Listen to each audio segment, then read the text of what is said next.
It was the kind of night where the world felt completely still. The clock had just passed 3 a.m., and the only sounds outside were the faint rustle of trees in the cool breeze. I was half asleep when a loud, sharp noise jolted me upright. At first, I thought it was part of a dream, but then came the second sound, this time unmistakable. Someone was banging on my front door. My heart raced as I reached for the nearest light switch. The dogs, my well-trained canine South, were already alert, ears pricked, low growls rumbling in their throats. They could sense something wasn't right. Through the window, I saw her, Karen, the head of our HOA, the woman who could turn even the smallest neighborhood issue into a full-blown drama, was standing there in her robe, hair wild, eyes burning with frustration. She had a metal key in her hand, jamming it into my lock again and again, but it clearly wasn't working. Later, I'd find out she called it her master key, one she apparently believed gave her the right to enter anyone's home in the community. But right now, all I knew was that she was getting more aggressive by the second. Then, without warning, she kicked the door.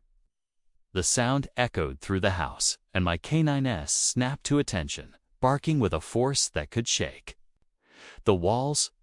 I called out to her, demanding to know what she thought she was doing at this hour.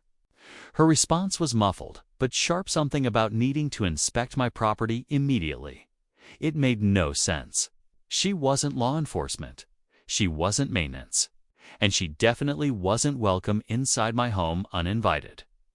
The barking grew louder, and I could see her hesitation. But instead of leaving, she stepped closer, as if daring me to open the door. My grip tightened on the handle, and my mind raced between protecting my home and confronting her head-on. I didn't know what she'd try next, but I did know one thing. If she made the wrong move, my canine South were more than ready. And then, something happened that I never saw coming. I froze for a moment, my mind racing to process what I was seeing. This wasn't the first time Karen had caused trouble in the neighborhood. But never had she crossed the line into my property like this. Over the past few months, she'd left more than a few warning notes on my door, complaints about my lawn being too green, my holiday lights being too bright, and of course, my canine South being too loud, even though they rarely barked without a reason. She thrived on control, and tonight felt like she had decided to push that control to the extreme. I glanced back at my dogs. They weren't just pets, they were trained to protect, to stand between me and anyone who meant harm. Their eyes followed her every move, muscles tense, ready to spring into action if things escalated. The way Karen kept trying the lock made me realize she actually believed she had the authority to come in. It wasn't a random act. This was deliberate. The porch light cast a sharp glow over her, and I noticed something else. She kept glancing over her shoulder, as if someone might be watching or waiting nearby. It sent a shiver down my spine. Was she acting alone, or was there more to this? I thought about the master key she claimed to have. In our HOA meetings, she often bragged about having special access to all the homes for emergencies. But this wasn't an emergency. It was the middle of the night. If anything, it felt like she was testing boundaries, seeing how far she could go without consequences. Another loud bang rattled the door, and my canine South barked so fiercely that she flinched. For a split second, I thought she might back off, but instead, she took a step closer and pressed her face against the glass, peering inside. That's when I realized she wasn't leaving until she got what she came for. I stood there, my hand still on the door handle, trying to decide my next move. The night felt heavier now, the air thick with tension. Karen's presence at my doorstep wasn't random, and the way she kept shifting her weight from one foot to the other told me she was impatient, maybe even nervous.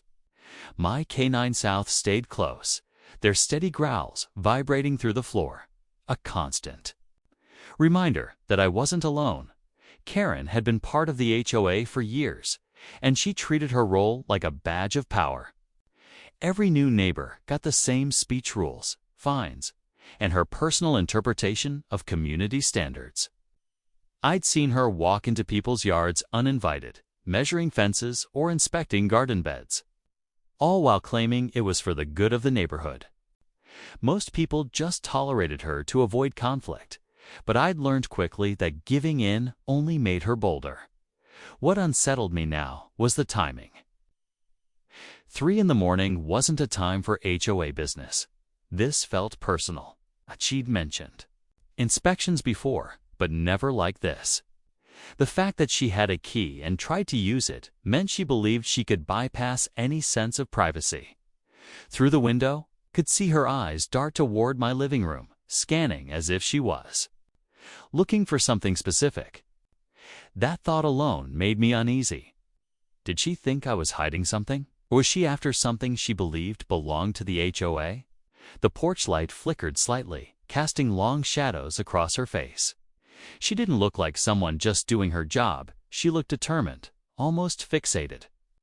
My K9S barked again, sharper this time, and she clenched her jaw, gripping the so-called master key tighter. Whatever reason brought her here tonight, it wasn't going away quietly. I could feel my pulse quicken as I stepped back from the door, trying to piece together why she would come here at this hour. My mind went back to earlier in the week, when we'd had a short but tense exchange during a community meeting. She'd brought up a security concern about my dogs, claiming they were too intimidating for a quiet neighborhood. I'd calmly reminded her that they were registered, trained, and part of my home security plan. She didn't like that answer, and the way she stared at me before moving on to the next topic had stayed in the back of my mind ever since. Now, watching her outside in the dim porch light, that stare made more sense. This wasn't random. She'd been stewing over something, waiting for the right moment to act. The so-called master key in her hand was proof she intended to get inside. No matter my say in the matter, the K9 South stayed pressed against the door, their bodies taut, eyes locked on her every move. I could tell they were seconds away from launching into full defense mode if I gave them the word. Still, I held them back barely. Needed to understand what she was really after before this turned into something bigger. Karen took a step away from the door, glancing around the yard like she was checking to see if anyone else was awake. The neighborhood was still and dark, every window around us black. She came back to the door and tried the key again, her jaw tightening when it failed to turn. That's when she leaned in, her voice low but sharp through the glass. "We can do this the easy way or the hard way." My grip on the handle tightened. What exactly did she mean by that? Her words hung in the air like a threat, each syllable pressing heavier against the silence of the night.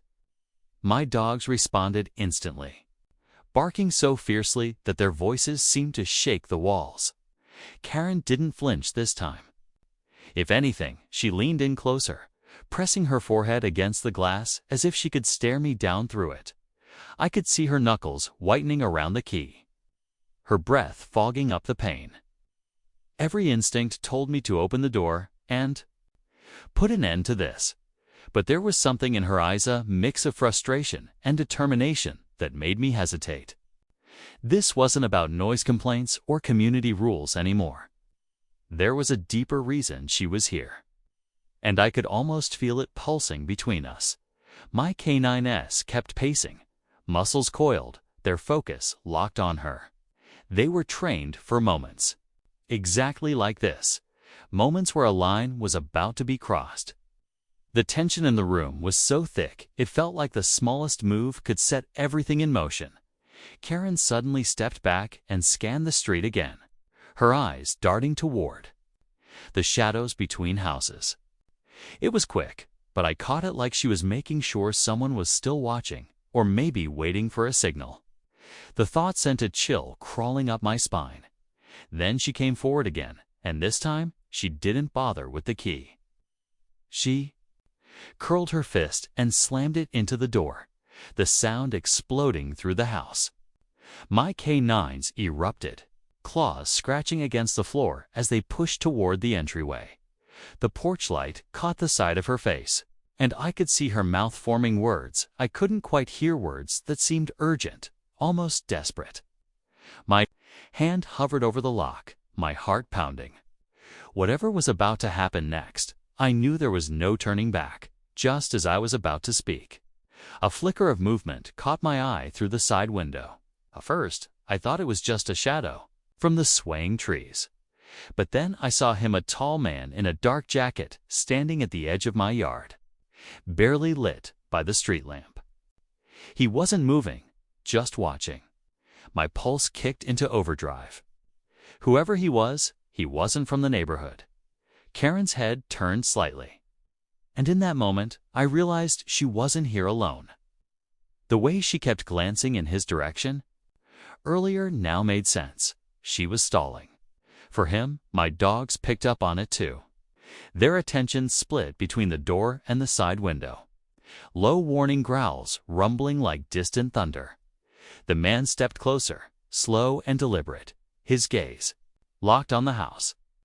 I couldn't hear his footsteps, but I could feel the weight of his presence. Karen tapped on the door again, softer this time, almost like she was signaling. My stomach tightened. This was no HOA inspection. This was coordinated. The porch light buzzed, casting a street